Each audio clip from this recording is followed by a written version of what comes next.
Yes sir, very welcome to all of you, another question है discussion. उम्मीद है आप बहुत अच्छे स्पिरिट में होंगे और अपनी पूरी प्रैक्टिस कर रहे होंगे, और साथ साथ में आप देख रहे हैं कि क्वेश्चन है डिस्कशन के लास्ट फ्यू टॉपिक्स बाकी है जिसको हम लोग डिस्कस कर रहे हैं, जिसमें एक टैक्सेशन ऑफ ट्रांसफर प्राइसिंग था, दूसरा आपका एनआर टैक्सेशन था, और एक दो टॉपिक बाकी है जिसको हम कंप्लीट कर लेंगे। राइट, मेरे घर में कोविड सिचुएशन चालू, मुझे नहीं है, डोंट वरी, बट हाँ मेरे घर में कोविड सिचुएशन चालू है। जितना टाइम मिल रहा है, जैसा टाइम मिल रहा है, सब आपके लिए डेडिकेट कर रहा हूँ। बस आपसे एक उम्मीद है, आप, आपका परिवार और मेरा परिवार तीनों के लिए कामना कीजिए कि हम सब अच्छे हेल्थ के अंदर में रहें और जल्दी से बाहर आएँ इस सिचुएशन से। चलिए स्टार्ट करते हैं ट्रांसफर प्राइसिंग। ये जो बुक मैं यूज़ कर रहा हूँ, ये क्वेश्चनर बुक है जो आपको आपके नियरेस्ट वी स्मार्ट सेंटर पे भी मिल सकता है या ऑनलाइन भी मिल सकता है, आप जा करके सर्च कर सकते हैं। और इससे हम लोगों ने पूरे के पूरे क्वेश्चन डिस्कस किए हैं। आज ट्रांसफर प्राइसिंग के क्वेश्चन डिस्कस करने जा रहे हैं। So let us start. Question number 1, rule 10MA provides that the agreement may be provided for determining the arm's length price or the manner of determining the arm's length price। तो जब भी कोई agreement हम लोग करते हैं तो advance pricing agreement, इससे हम कोई आर्म्स लेंथ प्राइस निकाल सकते हैं या फिर मैनर उसके अंदर में लिख सकते हैं कि कैसे आर्म्स लेंथ प्राइस निकलेगा। However, Rule 10MA subsection sub Rule 4 only specify that the manner for determination of ALP should be same as in the APA terms. Does that mean that ALP could be different? वो कहते भी हम manner जो होना चाहिए ALP निकालने का वो सेम होना चाहिए। तो इसका क्या मतलब है? क्या ALP डिफरेंट हो सकता है? मैनर वही रहे पर ALP डिफरेंट हो सकता है? Answer is yes. ALP could be see, manner निकालने का सेम होना चाहिए पर ALP तो वैसे भी डिफर हो सकता है। जहां ट्रांजैक्शन वैल्यू बदली, जहां आपकी ट्रांजैक्शन वैल्यू बदली, वैसे भी आपका आर्म्स लेंथ प्राइस डिफर हो सकता है। So can arm's length price differ from transaction to transaction, year to year, product to product? Yes, it could change even though the manner of computing it remain same. So इसका answer क्या होना चाहिए? Yes, yes, the ALP could be different. Yes, the ALP could be different for different year. However, the manner of determination of ALP would be same. Manner should remain same. ALP could be different with regards to the arm's length price. Yes, मालिक, answer देख लीजिए।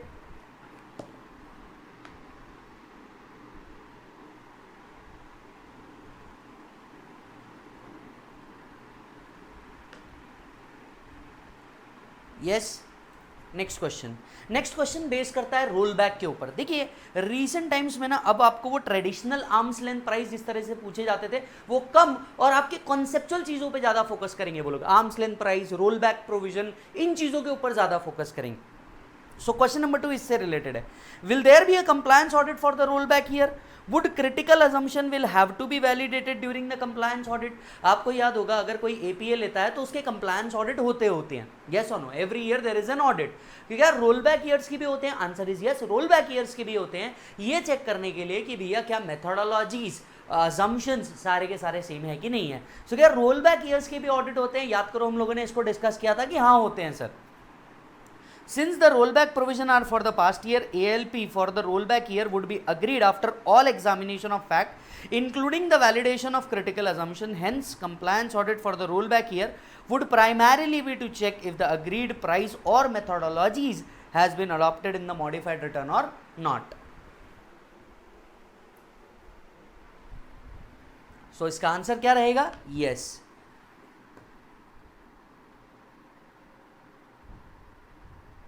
अच्छा जी sir, तीसरे question पे आ जाते हैं।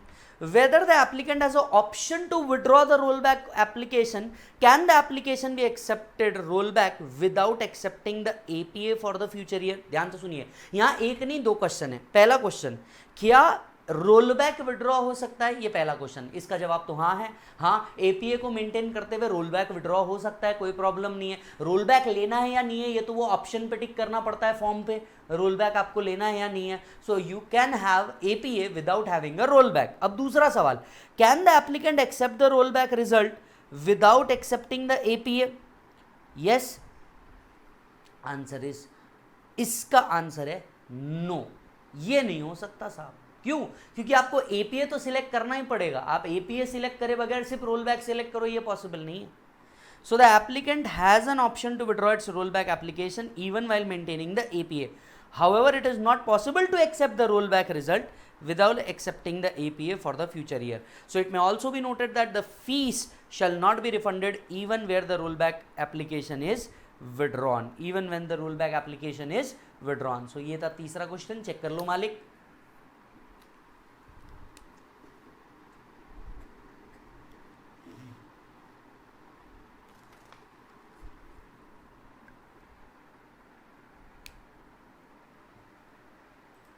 चौथा क्वेश्चन अगेन आपके कंसेप्चुअलिटी पे बेस्ड है. For already concluded APAs will new APAs be signed for role back और earlier APAs could be revise. एक एपीए है जो ऑलरेडी कंक्लूड हो चुका है. वर्डिंग्स के ऊपर बहुत ज्यादा देना जब आप ट्रांसफर प्राइसिंग के क्वेश्चन को सॉल्व कर रहे हो. एक एपीए है, एडवांस प्राइसिंग एग्रीमेंट है जो कंक्लूड हो चुका है. Will new APA will be signed for roll back. क्या रोल बैक अगर करना है तो अब एक नया एपीए साइन करना पड़ेगा या एग्जिस्टिंग एपीए रिवाइज हो सकता है. रूल 10MA इसके बारे में बात कर रहा था अगर आपको याद हो तो. यस और नो. और ये कह रहा था कि भैया ये रिवाइज हो सकता है एपीए रोल बैक को इंक्लूड करने के लिए. The second proviso to rule 10MA provides the revision for APA already concluded to include the roll back provision. So existing APA को आप रिवाइज कर लीजिए, उसके अंदर में रोल बैक प्रोविजन आप इंसर्ट कर लीजिए, बिल्कुल चलेगा, कोई प्रॉब्लम नहीं है. चेक करो.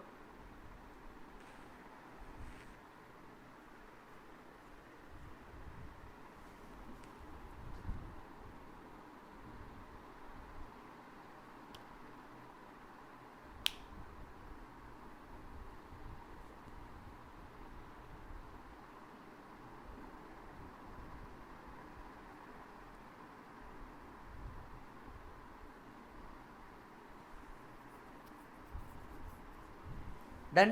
नेक्स्ट क्वेश्चन पे आइए. Question number 5. Good question. मैं इसे बहुत अच्छा क्वेश्चन रेट करूंगा और मैं इसे इंपॉर्टेंट भी मार्क करूंगा मालिक. In case of merger of companies where one of more of those companies are APA applicant. Merger, एक से ज्यादा कंपनी एपीए एप्लीकेंट है. How would the roll back provision be allowed and to which company और companies it would be allowed. मैं आपको merger के case में याद दिला देता हूं.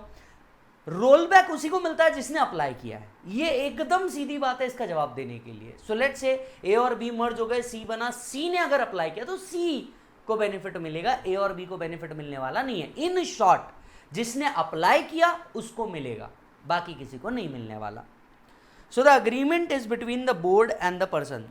कौन सा एग्रीमेंट? एडवांस प्राइसिंग एग्रीमेंट की बात कर रहे हैं. The agreement is between the board and the person. The principle to be followed in case of merger is that person who makes a APA application would not be entitled to enter into agreement and be entitled for roll back provision in respect of international transaction by its rollback year.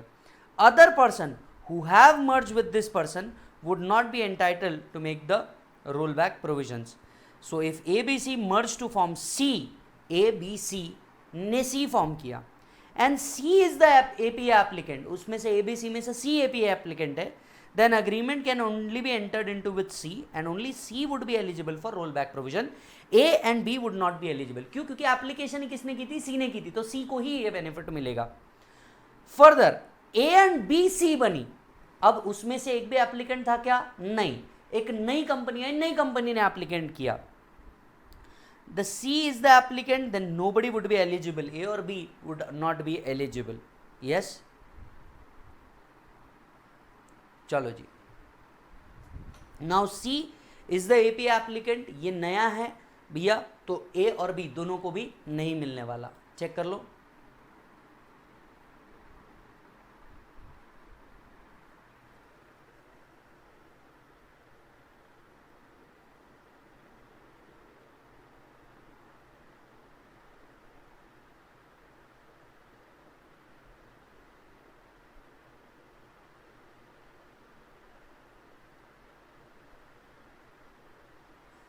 आ जाओ बेटा आगे.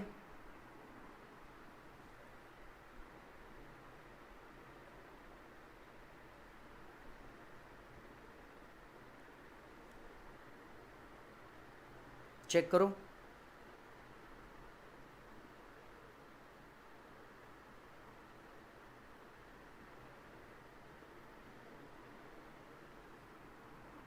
Third next question.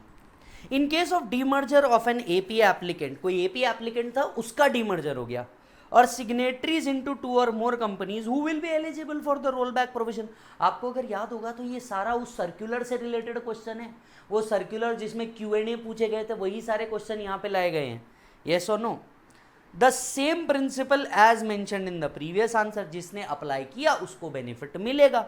The person company who makes the APA application or enter would be entitled to the rollback provision and would continue to apply. To illustrate, A has applied and entered into APA and subsequently A is demerged into A and B, so only A would be eligible for rollback for an international transaction covered under the APA. B is not in existence in the rollback year. Availing or granting of rollback does not arise. Yes? Check करो.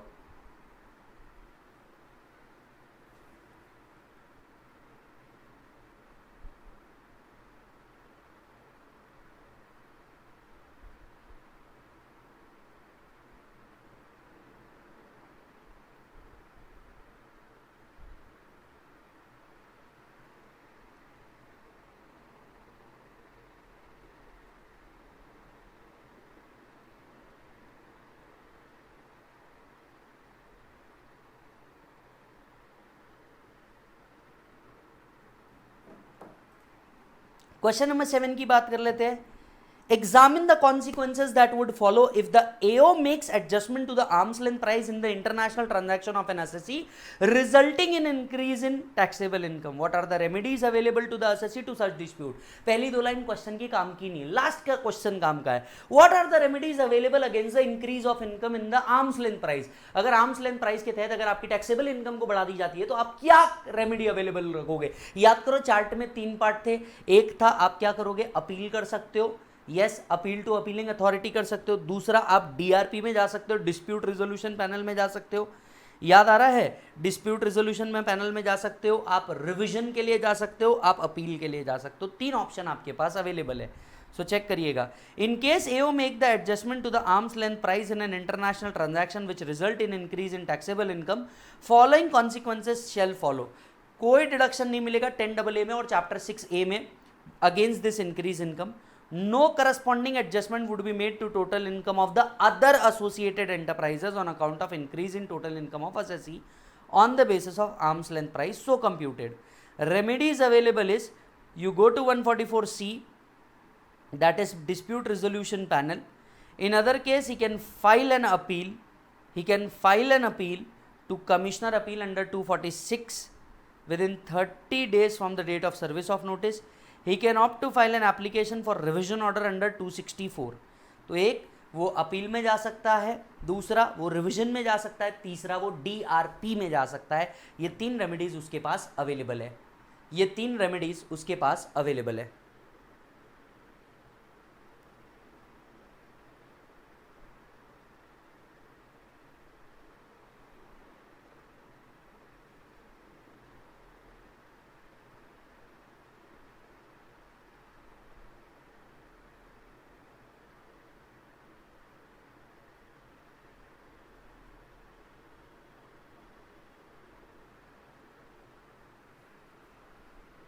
If it is done,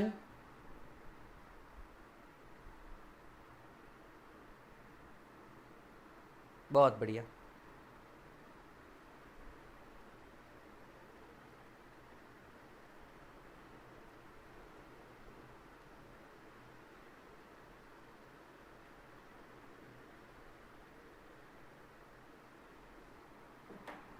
आ जाओ next question पे. Question है question number 8. Question number 8 ये mat से related transfer pricing का question है. ये question एक बार एग्जाम में आ चुका है. The transfer pricing rule shall have no implication where the income is computed on the basis of book profit. Book profit के बेसिस पे जब आप कंप्यूटेशन कर रहे हैं तो ट्रांसफर प्राइसिंग के इंप्लीकेशन नहीं आएंगे. बिल्कुल सही है. बुक प्रॉफिट एक सेपरेट कोड ऑफ कंडक्ट है. याद करो, बुक प्रॉफिट मैट कैलकुलेशन एक सेपरेट कोड ऑफ कंडक्ट है. ट्रांसफर प्राइसिंग की एडजस्टमेंट्स वहां पे नहीं लिखी हुई है, तो भैया आपको इसमें कुछ भी होने वाला नहीं है. दूसरी बात, जो इनकम इससे इंक्रीज होगी इसमें से कोई डिडक्शन नहीं मिलने वाला. करस्पॉन्डिंग एसोसिएटेड एंटरप्राइजेस की इनकम नहीं बढ़ाई जाएगी अगर इनकी इनकम बढ़ाई जा रही है because of this issue. So this statement is correct. For the purpose of computing book profit for the purpose of minimum alternate tax in the statement of profit and loss, right, can be increased or decreased only by the addition or deduction given in explanation 1 to 115 JB. Wait, आपको याद होगा इस पे एक court का judgement भी है Apollo tyres का. याद आ रहा है? अपोलो टायर्स का एक जजमेंट भी है कि हम सिर्फ उतनी ही एडजस्टमेंट कर सकते हैं जितनी एडजस्टमेंट आपको 115 जेबी के एक्सप्लेनेशन में लिखी होगी। No new adjustment can be made, तो यहां पे भी नहीं हो सकती। Hence, therefore, transfer pricing adjustment cannot be made while computing the book profit for levy of MAT. For levy of MAT. Question number 9. Do it on yourself, Malik. Easy है. Wait. 9. ये question नहीं छोड़ सकता मैं, ये भी question मुझे करवाना पड़ेगा। ये नॉन जुरिस्डिक्शनल एरिया के रिलेटेड है, NJA से रिलेटेड है, तो मुझे ये आपको बताना पड़ेगा।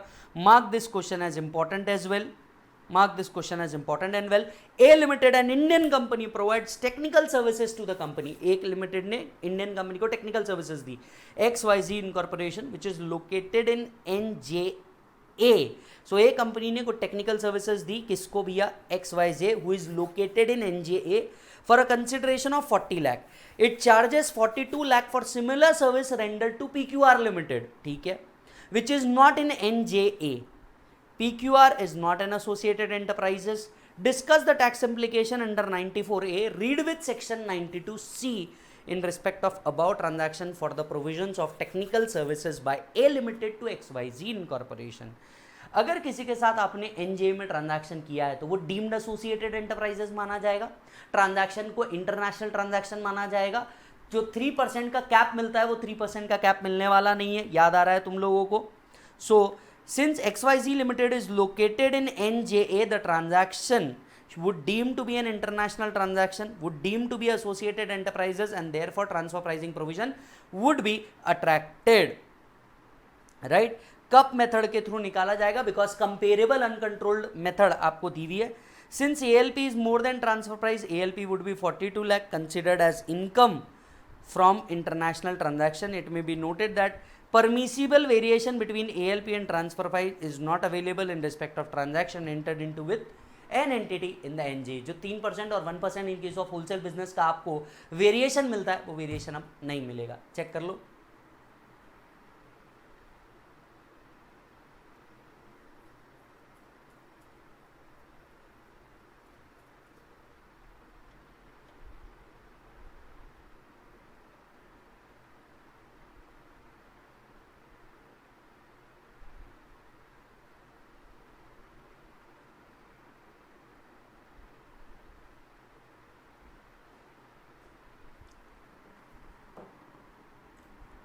चलो जी आगे बढ़ेंगे। आगे बढ़ते हुए question number 10, do it on your self, ये आप खुद कर सकते हैं, इजी वन। क्वेश्चन नंबर 11 पे आ जाते हैं। नवंबर 2019 ओल्ड सिलेबस क्वेश्चन आपको दिया हुआ है। Explain with reason the following statement are correct और नॉट। एक बात याद रखना, जब भी इस तरह के क्वेश्चन आते हैं, स्टेटमेंट्स आपको दिए जाते हैं, करेक्ट और नॉट जब भी आपको लिखना है, बोला हो नहीं बोला हो, पर आपको इसके रीजन देना बहुत जरूरी है। Explain with reason that the following statement are correct or not. Your answer should be based on the provisions of the Income Tax Act 1961. Whether the AO can compete the assessment of income from international transaction in regards of order passed by TPO by accepting the contention of assessee. Word देखो क्या लिखा है, whether AO can complete the assessment, disregard the order of TPO के order को disregard करते हुए क्या assessee के कंटेंशन के ऊपर क्या कोई टीपी असेसमेंट किया जा सकता है? Answer is no. अगर टीपीओ ने अपना कोई ऑर्डर दिया है, 92C ये कहता है कि भैया ये बाइंडिंग है, ये क्या है भैया? बाइंडिंग है, तो हेंस टीपीओ ये काम नहीं कर सकता। So this statement is incorrect as per 92CA. The AO has conferred the computation of arm's length price to the TPO and TPO has passed the order determining the arm's length price. AO has to proceed to complete the total income in conformity with the ALP so determined by TPO. Therefore, the AO cannot complete the assessment. The AO cannot complete the assessment of international transaction disregarding the order of TPO by accepting the contention of assessee. Second question आपसे पूछा जा रहा है, an advance pricing agreement once entered by taxpayer with the authorities cannot be modified or revised. Wrong. याद होगा तो rule 10 इसके ऊपर वर्क करता है। Rule 10 if I am not wrong, rule 10Q इसको कहता है कि अगर आपने कोई TPO advance pricing agreement enter किया है तो इसे आगे चल करके रिवाइज भी किया जा सकता है, मॉडिफाई भी किया जा सकता है। So again this statement is incorrect.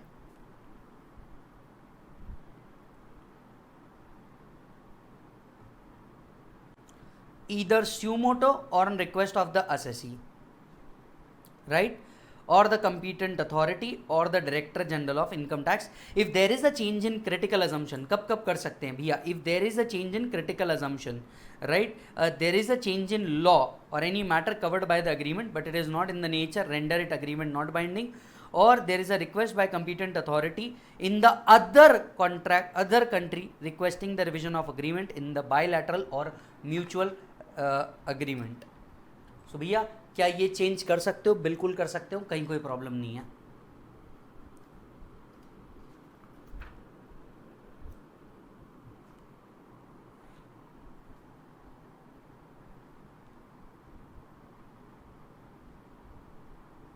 Yes, चलो जी.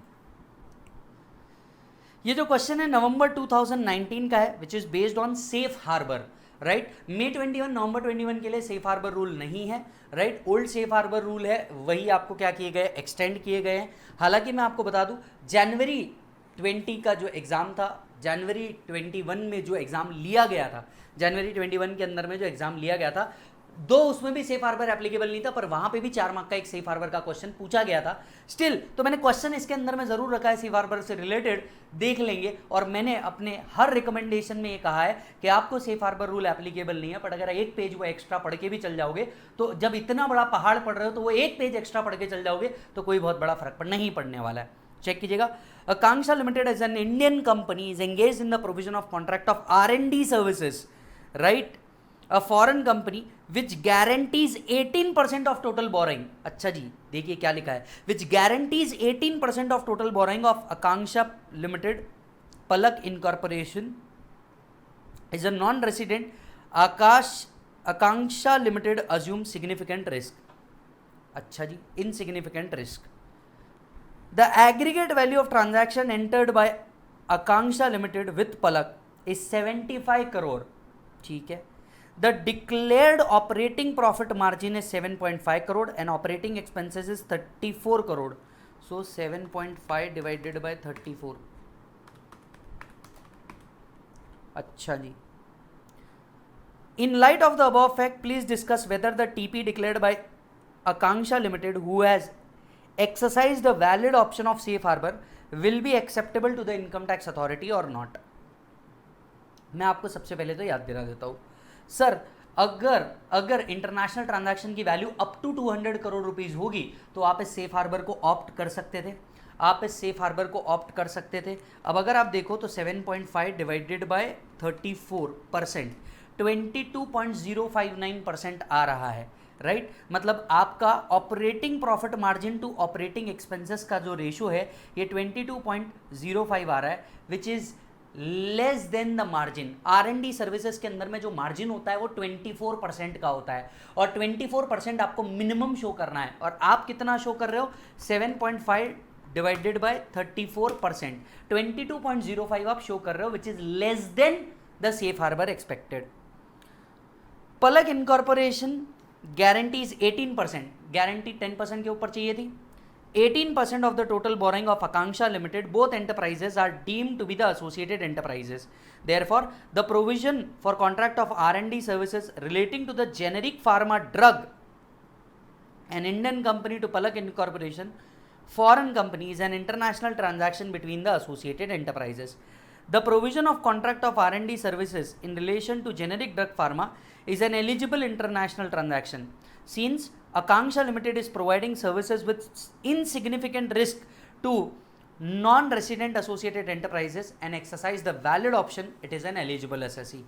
One of the conditions to be satisfied as per safe harbor rule is that the transaction should not exceed 200 crore, and the condition is satisfied in that case as the value of transaction is up to 75 crore.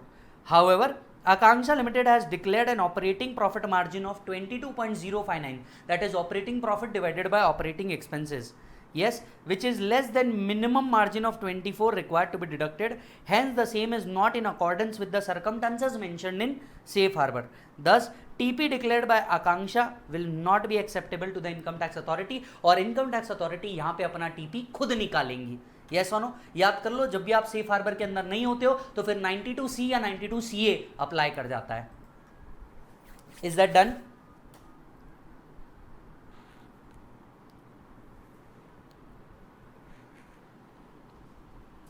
बहुत बढ़िया। Next question पे आते हैं। The next question is question number 13। Muskan limited is an Indian company, ध्यान से सुनना, Muskan limited is an Indian company that manufacture cricket kits in India. MK is eligible for deduction under 10AA। For its UK sales, MK India has entered into a marketing agreement with Kids Sports UK, a UK incorporated firm. MK uses patented design provided by KS UK for manufacturing of cricket kit. ये अपना intangibles provide कर रहा है। MK India supplied 30,000 sports kit to KS UK for 5,000 rupees per kit. In the assessment, AO increased the price charged by MK India from US to 6,000 पर kit, मतलब 1,000 पर kit का increment हुआ। MK India accept such TP adjustment adoption by AO, MK India ने वो adopt कर लिया। As a result there is an increase in the income of MK India. You are required to answer the following. May 2019 old syllabus question, May 2019 old syllabus question क्या पूछ रहा है जरा देखना। Question number 1, would MK India and UK be treated as associated enterprises for the purpose of transfer pricing adjustment associated which is adopted by the AO? दूसरा, what is the liability of KS UK in respect of change in arm's length price in respect of purchases made? तीसरा, MK India contend that since income increased because of the arm's length price adoption, the deduction under 10AA should be increased. 3 एकदम easy सवाल पूछे गए। अगर आपको conceptual clarity, आपने fast track या regular कुछ भी देखा होगा ना, तो आपको वैसे भी समझ में आ जाएगा। पहला पॉइंट, क्या ये दोनों एसोसिएटेड एंटरप्राइजेस है क्या? आंसर इज यस, ये एसोसिएटेड एंटरप्राइजेस हो जाएंगे। क्यों? क्योंकि एक जन अपना इंटेंजिबल प्रोवाइड कर रहा है, अपने पेटेंट प्रोवाइड कर रहा है। तो एक एंटरप्राइज दूसरे एंटरप्राइजेस को अगर अपना इंटेंजिबल्स प्रोवाइड करता है which the other use it's in manufacture, तो इसे हम एसोसिएटेड एंटरप्राइजेस मानते हैं एज पर सेक्शन 92A। तो पहले का जवाब है yes, they are deemed to be associated enterprises. Check करना, manufacturing of cricket kit by MK is wholly dependent upon the use of the patented design by UK and therefore they are deemed to be associated enterprises for the purpose of section 92A. Supply of cricket kit by MK India, a resident, to UK, a non-resident, would be an international transaction between associated enterprises. अच्छा जी। दूसरा, what is the liability? Liability क्या है in respect of purchases made? UK वालों की liability क्या है? UK वालों की लाइबिलिटी ये हो जाएगी कि भैया इनको क्या करना होता है, 90 डेज के अंदर में रिपैट्रिएट करना होता है। और अगर 90 डेज के अंदर में ये पैसा रिपैट्रिएट नहीं हुआ तो इसे क्या माना जाता है? एडवांस माना जाता है। चेक करो, the increase of amount of 1 crore shall be treated as advance given by MK India to KS which is required to be repatriated within 90 days from the date of order. अच्छा, याद होगा तो ये secondary adjustment का part है। Secondary adjustment में और 2 option है अगर ये ना किया हो तो, बट यहां क्वेश्चन बहुत स्पेसिफिक था कि यूके क्या करेगा। यूके वाले को भैया 90 दिन के अंदर में पैसा रिपैट्रिएट करना पड़ेगा। अगर वो पैसा रिपैट्रिएट नहीं करता है तो क्या होता है? देयर आर अदर 2 ऑप्शन, अगर आपको याद हो अमेंडमेंट के हिसाब से। तो पहला ऑप्शन आपको ये होता है, ये एसोसिएटेड एंटरप्राइजेस नहीं दे रहा है तो किसी भी और एसोसिएटेड एंटरप्राइजेस से आप पैसा मंगवा सकते हो। तीसरा ऑप्शन ये था कि अगर कोई भी एसोसिएटेड एंटरप्राइजेस के पास पैसा नहीं है तो आप खुद इस पैसे को क्या कर दो, पे कर दो। ये भी एक पॉसिबिलिटी है। थर्ड क्वेश्चन, हालांकि वो 2 ऑप्शन यहां पे लिखने की जरूरत नहीं है क्योंकि यहां पे क्वेश्चन बहुत स्पेसिफिक है। Question number 3, MK India content that since the income is increase because of the arm's length price, क्या 10AA अलाउड होगा या नहीं होगा? 10AA अलाउड होगा या नहीं होगा? वैसे मैं आपको बता दूं, अगर ट्रांसफर प्राइसिंग एडजस्टमेंट्स के कारण आपकी इनकम बढ़ती है तो चैप्टर 6A और 10AA का डिडक्शन आप इंक्रीज नहीं कर पाएंगे, और ये चीज हमें वैसे भी 92C कह देता है। So as per the first proviso of 92C in respect of increased income, no deduction under 10AA shall be allowed to MK India. Hence the contention of MK India that the deduction of 10AA should be increased is not valid. check कर लो मालिक।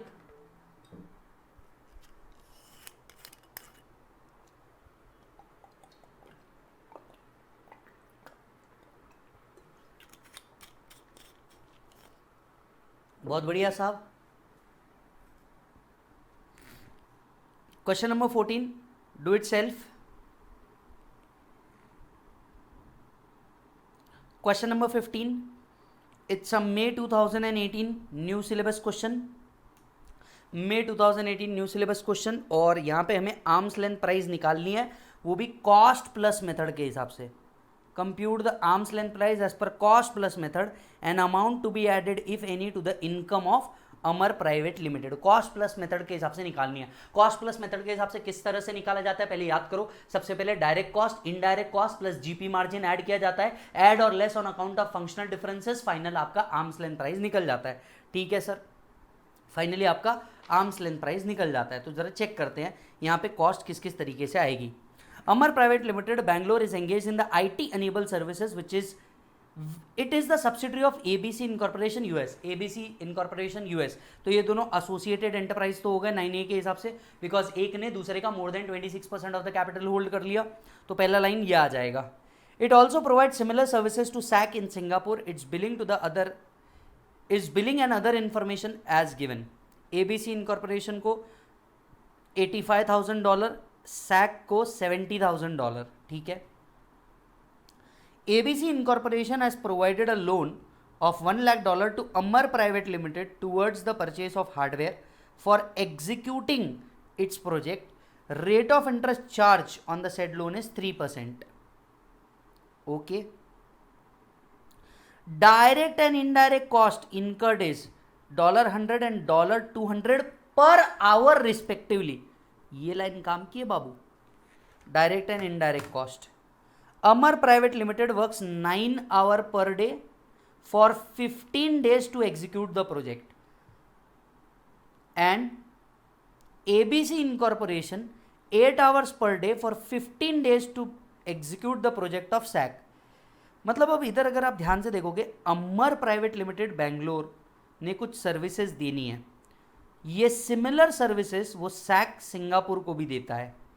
It's billing and other information, billing per month to ABC दिया है, billing per month to SAC दिया है। अमर private limited कितने दिन work कर रहा है, 9 आवर्स फॉर 15 डेज वर्क करता है ABC के लिए, ABC के लिए 8 आवर्स 15 डेज वर्क करता है SAC के लिए। तो यहाँ पे अपनी टोटल डायरेक्ट कॉस्ट और इनडायरेक्ट कॉस्ट निकल सकती है। यस, तो डायरेक्ट कॉस्ट और इनडायरेक्ट कॉस्ट को ऐड करेंगे, कैसे करेंगे, बड़ा सिंपल है, जरा देखिएगा। राइट, 9 आवर्स फॉर 15 डेज, ये तो फिक्स है। Was providing by the company to both of its customer throughout the year. Warranty was provided to SAC, ये अदर एडजस्टमेंट हो गई, for a period of 2 years। The total cost of warranty is calculated at 1% of direct cost associated. 1% of direct cost associated, ये direct cost जो associated हुआ है उसके basis पे हम ये करेंगे। अच्छा जी, assume the conversion rate of 64, compute the arm's length price, compute the arm's length price। चलो जी निकालो, ट्राई करो मालिक। अगर तुम देखोगे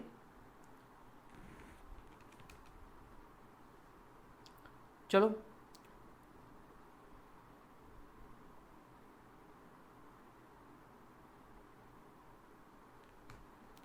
पहले अब ओपन नहीं करता, बाद में ओपन करूंगा।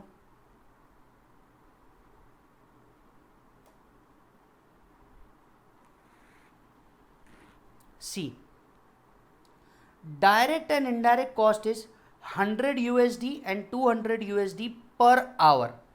तो डायरेक्ट कॉस्ट अगर देखा जाए $100 for 8 hours up to 15 days. Yes, SAC limited का इनडायरेक्ट कॉस्ट उसको 200 for 8 hours and 15 days. Total direct and indirect cost आ गया आपका 36,000।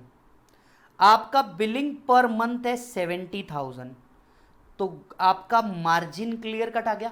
Cost minus sale price, sale price minus cost, आपका प्रॉफिट मार्जिन आ गया। सो 70,000 माइनस 36,000, 34,000 आपका प्रॉफिट आ गया। अब प्रॉफिट कितना है as compare to cost, 34,000 divided by 36,000, percentage 94.44%। Cost पे ग्रॉस प्रॉफिट मार्जिन कितना है चेक करो, 94.44%। राइट। सो चेक करिएगा, यहाँ पे आपका जीपी मार्जिन निकल गया। मतलब अगर हम एक अनरिलेटेड पार्टी के साथ ट्रांजैक्शन करते हैं, अगर हम एक अनरिलेटेड पार्टी के साथ ट्रांजैक्शन करते हैं तो हमारा नॉर्मल जीपी मार्जिन आ जाता है 94.44%। डन। चलिए फर्दर चेक करते हैं। हमारा डायरेक्ट प्लस इनडायरेक्ट कॉस्ट निकल गया 36,000। हमें एडजस्टमेंट करनी पड़ेगी on account of differences. SAC को एक वारंटी दी जा रही है और warranty cost is 1% of direct cost, 1% of direct cost incurred. Direct cost incurred is $12,000। इसका 1% दैट इज 120। आपका टोटल डायरेक्ट बिलिंग कॉस्ट हो गया 36,120। बिलिंग पर मंथ 70,000 है, तो प्रॉफिट मार्जिन आपका चेंज हुआ और यहां पे प्रॉफिट मार्जिन आया आपका 93.80%। चेक करो मालिक, दैट इज 33,880 डिवाइडेड बाय 36,120।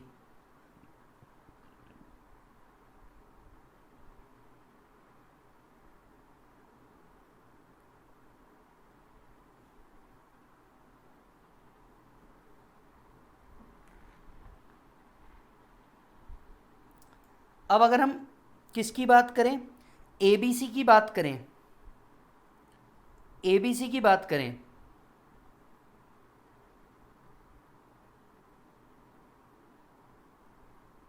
तो चेक करो अगेन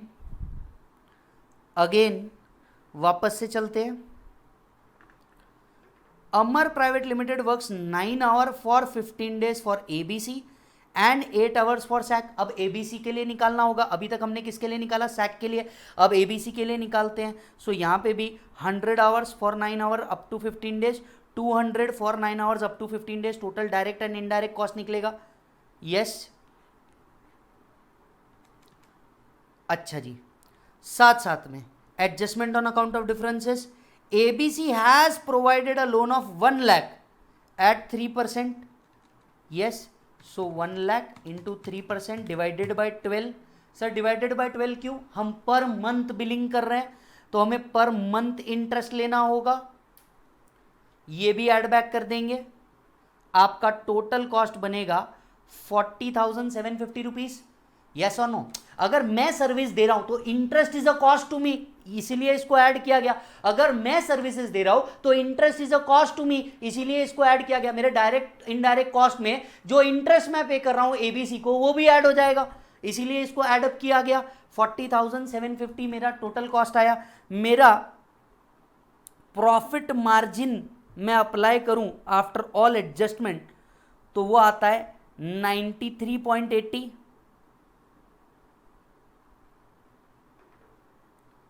एडजस्ट कर लो, एडजस्ट कर लो। आर्म्स लेंथ प्राइस बिलिंग निकल जाएगा आपका। ध्यान से सुनना, ध्यान से सुनना। Sir Amar is a associated enterprise with ABC, इन दोनों का हमें आर्म्स लेंथ प्राइस निकालना है। अमर सेम गुड एसएके को भी देता है, बराबर है, यह है अनरिलेटेड पार्टी। तो अनरिलेटेड पार्टी का जो जीपी मार्जिन होगा वो इनके ट्रांजैक्शन पे भी लगाना पड़ेगा। यस, इसीलिए इनका जो जीपी मार्जिन था 93.80 वो हमने रिलेटेड पार्टी ट्रांजैक्शन पे भी लगाया। 4750 इंटू 93.80%, दिस कम टू 38,224। तो 4750 प्लस 38,224 आपका टोटल बिलिंग होना चाहिए था 78,974। आपने बिलिंग किया 85,000 का, एडिशनल हो गया $6026। $6026। चेक करो सर, वापस से देखिएगा। अमर लिमिटेड, एबीसी लिमिटेड, ये दोनों आर्म्स लेंथ प्राइस पे हमें कैलकुलेट करना है। अब हम क्या करेंगे, सबसे पहले अनरिलेटेड पार्टी के लिए हम एक प्रॉफिट मार्जिन निकालते। प्रॉब्लम वापस देखना, अनरिलेटेड पार्टी के लिए प्रॉफिट मार्जिन निकालते। इसका डायरेक्ट कॉस्ट, इसका प्रॉफिट मार्जिन निकाला। प्रॉफिट मार्जिन निकालने के बाद हमने इसमें से एडजस्टमेंट करा कॉस्ट का भी। ध्यान से सुनना, यहां हमारा वारंटी कॉस्ट एडिशनल लगा है, वो हम लोगों ने एड बैक कर दिया। हमारा टोटल प्रॉफिट आया 93.80%। क्या आया बेटा 93.80% after adjustment on account of differences, after adjustment on account of differences. फिर हमने रिलेटेड पार्टी के साथ डायरेक्ट कॉस्ट इनडायरेक्ट कॉस्ट निकाला और नॉर्मल प्रॉफिट मार्जिन जो एक अनरिलेटेड पार्टी के साथ ट्रांजैक्शन का होता है हमने वो भी यहां पे कंसिडर कर लिया। आपका टोटल बिलिंग बनना चाहिए था 78,974, आपने बिलिंग किया 85,000 का, adjustment on account of differences किया जाएगा। In the present case actual billing is 85,000 and which is higher than arm's length price determined by applying the cost plus method, no adjustment would be required to be made to the Amar Limited। Sir क्यों no adjustment, क्यों जरूरत होगी कोई भी adjustment करने की? क्या 6026 हमें एडजस्ट करने की जरूरत नहीं होगी? बिल्कुल नहीं। सर क्यों? क्योंकि मिनिमम आर्म्स लेंथ प्राइस चाहिए था 78,974, तुमने ऑलरेडी उससे ज्यादा दिखाया है। अब अगर तुमने, ध्यान से सुनना, नो एडजस्टमेंट क्यों रिक्वायर्ड होगा इसका एक और रीजन है। अब अगर तुमने एडजस्टमेंट करी 85,000 की बिलिंग को 78,000 दिखाया तो आपकी इनकम रिड्यूस हो जाएगी और ट्रांसफर प्राइसिंग प्रोविजन एप्लीकेबल ही नहीं है जहां आपकी इनकम कम या लॉस बढ़ जाए। तो ये एक और रीजन है कि कोई एडजस्टमेंट नहीं करनी है। इफ इट इज डन,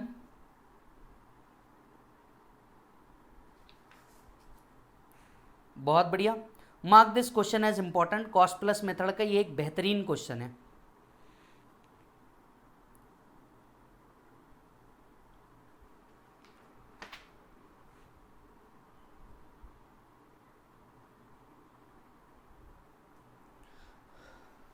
आ जाओ क्वेश्चन नंबर 16 के ऊपर। It's a may 2017 question, it's a may 2017 question.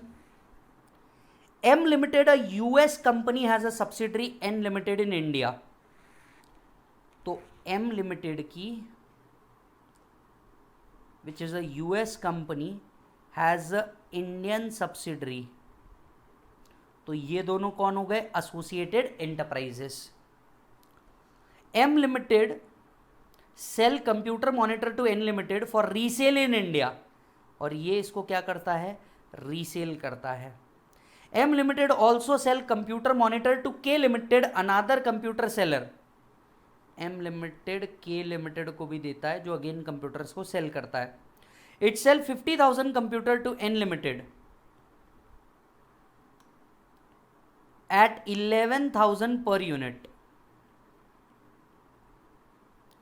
The price fixed for K Limited is 10,000। The warranty in case of sale of monitor by N Limited is handled by N Limited. However, for sale of monitor by K Limited, M Limited is responsible for warranty of 3 months। यहाँ warranty भी आती है।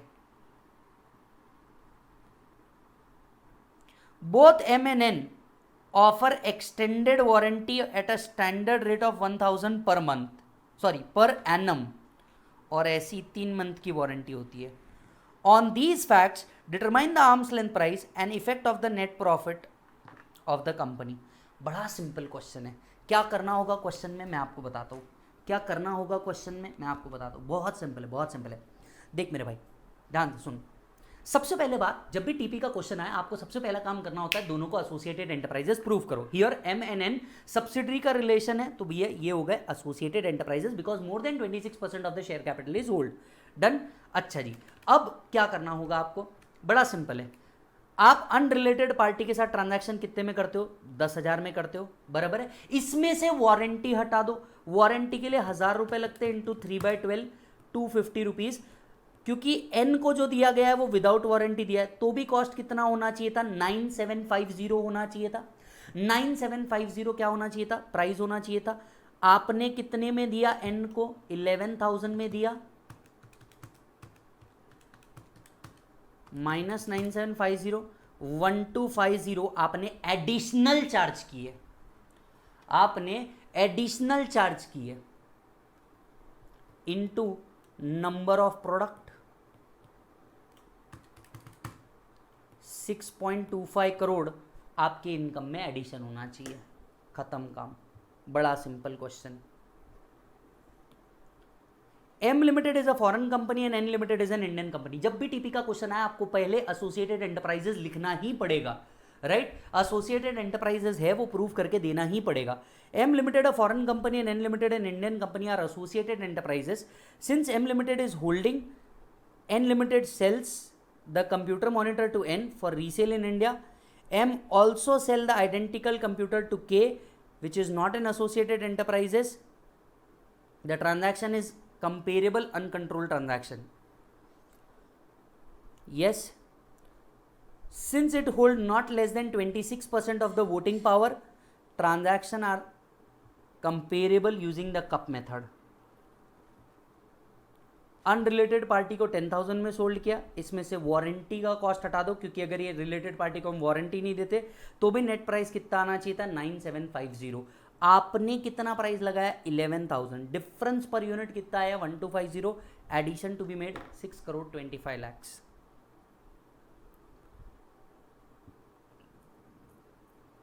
Is that done? 17 is homework, do it on your self.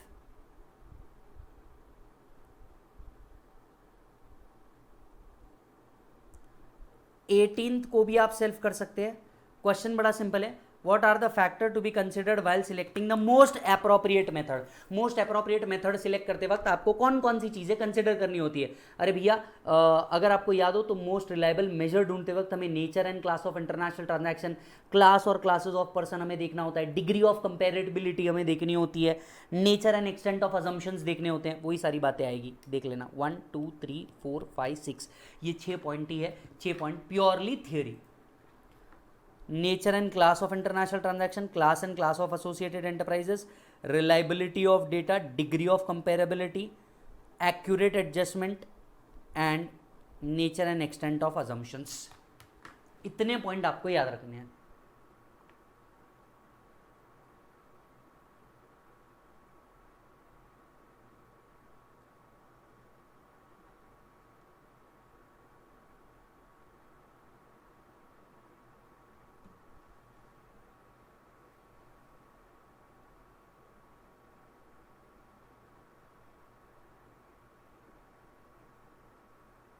If this is done,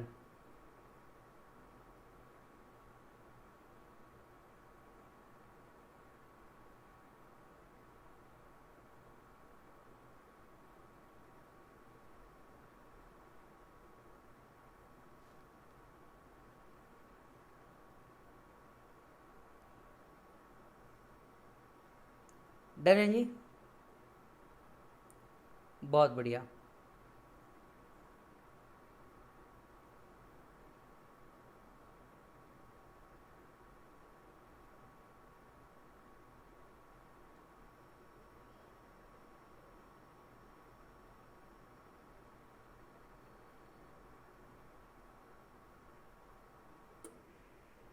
yes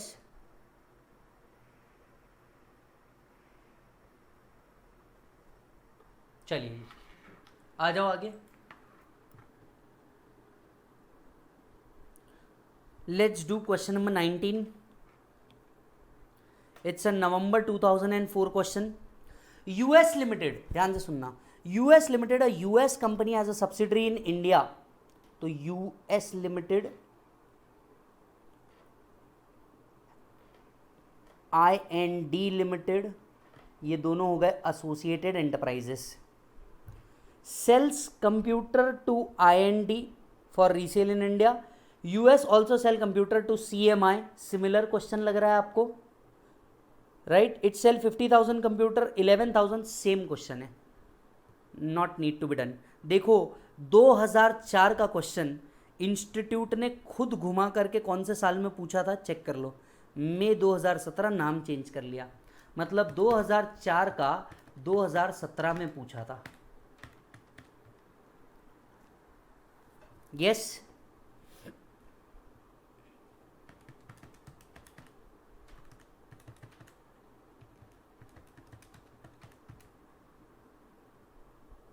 चलो जी,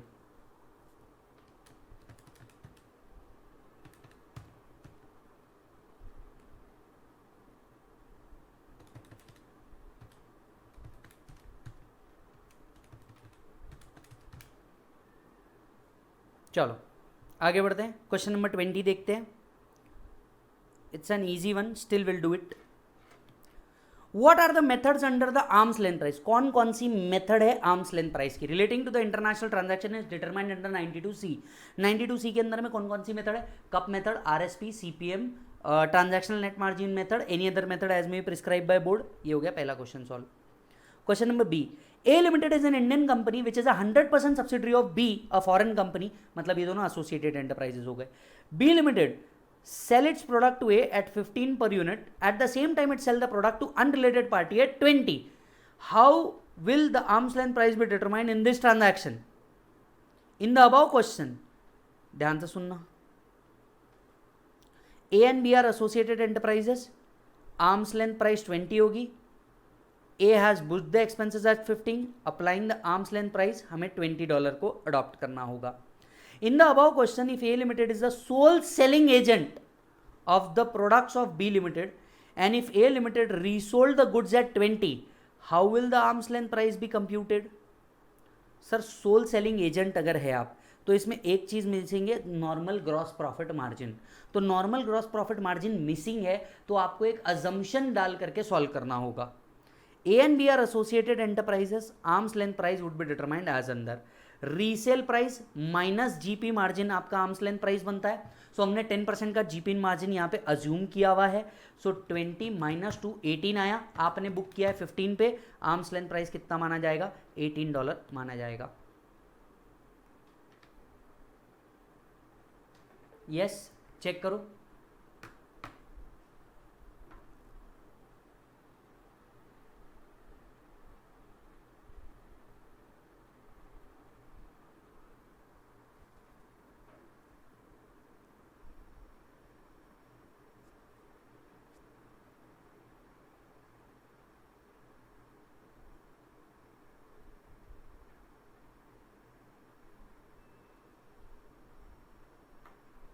done है जी. Question number 21. It's a May 2018 question. It's a May 2018 question. Ex resident Indian company on 1/4/2020 has borrowed 100 crore from A Incorporation, a company incorporated in US, at a rate of 9% per annum. The said loan is repayable over the period of 10 years. Further, loan is guaranteed by B Incorporation, incorporated in US. अच्छा, एक minute. ए incorporation ने loan दिया है किसको? X को, जिसकी guarantee किसने दी है? बी ने.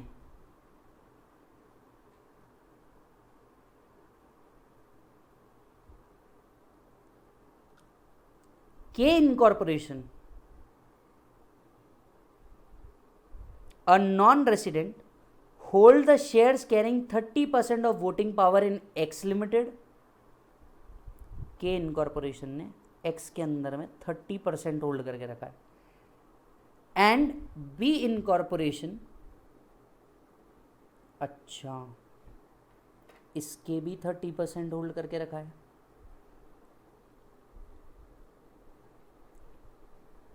K Incorporation has also deposited a matching amount of 100 crore with A.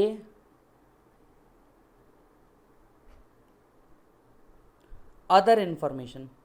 Net profit of X is 10 crore after debiting of the above interest, depreciation of 5 crore and income tax of 3.40 crore. Calculate the amount of interest to be disallowed.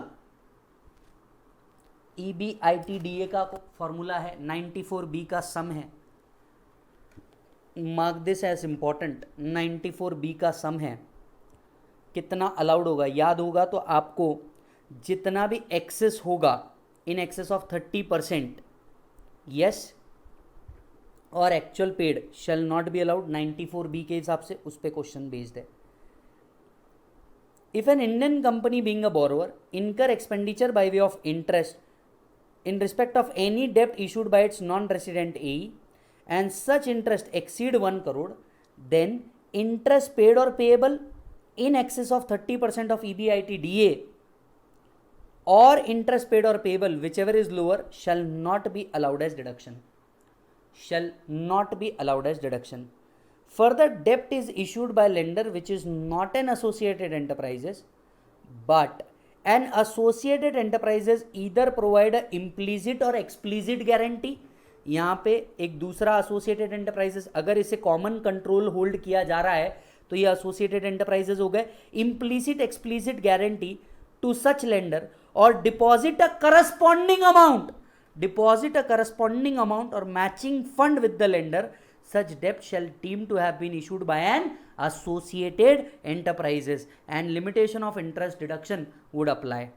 In the present case, MK hold 30% of voting power, that is more than 26% in both X and B incorporation are deemed to be associated enterprises.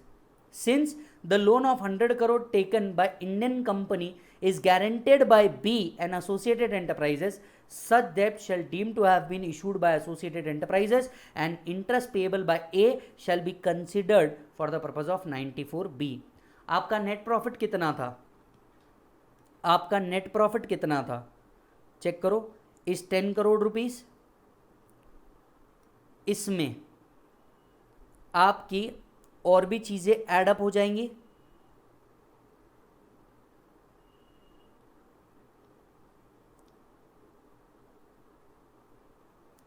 Depreciation, income tax and interest. Interest 9% का 100 करोड़ पे मतलब 9 करोड़. तो आपका total EBITDA बना 27,40,000. आपका actual interest paid है 9 crore rupees. आपका EBITDA बना 27 करोड़ 40 लाख. तो 27 करोड़ 40 लाख का 30%, ये आया 8 करोड़ 22 लैक्स. एक्चुअल इंटरेस्ट आया आपका 9 करोड़. सो 78 लाख रुपीस का डिफरेंस आएगा आपके एक्सेस 30% ऑफ EBITDA और actual interest paid.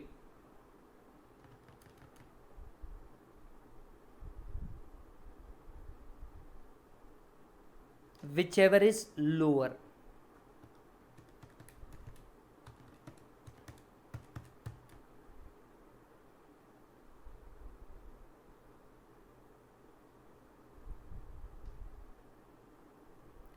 $78 lakh rupees straight away disallow हो जाएंगे.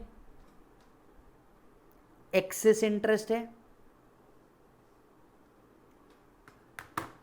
चेक कर लो कितना अलाउड है. मैक्स 30% ऑफ EBITDA और actual interest paid which ever is lower. 30% of EBITDA बन रहा है आपका 8 करोड़ 22 लाख. तो 8 करोड़ 22 लाख अलाउड हो जाएगा. आपने एक्चुअल पे किया है 9 करोड़. 9 करोड़ माइनस 8 करोड़ 22 लैक्स, आपका 78 लाख डिसअलाउड हो जाएगा straight away. It's a very good question, mark it as important. 94B पे बना हुआ क्वेश्चन, चेक कर लो.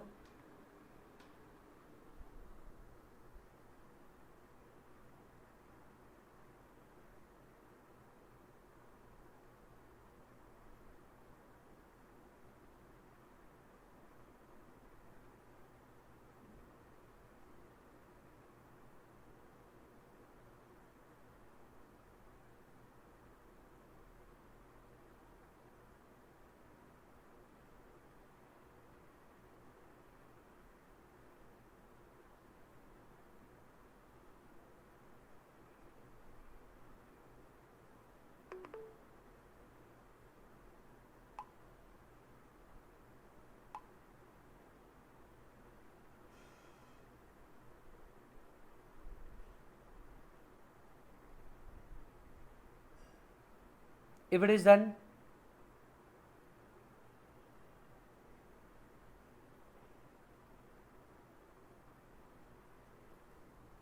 चलो जी. And that's it. यहाँ पे हमारा टीपी का पूरा क्वेश्चनर खत्म होता है। यहाँ पे हमने टीपी खत्म कर लिया मालिक, ये एक और क्वेश्चनर डन।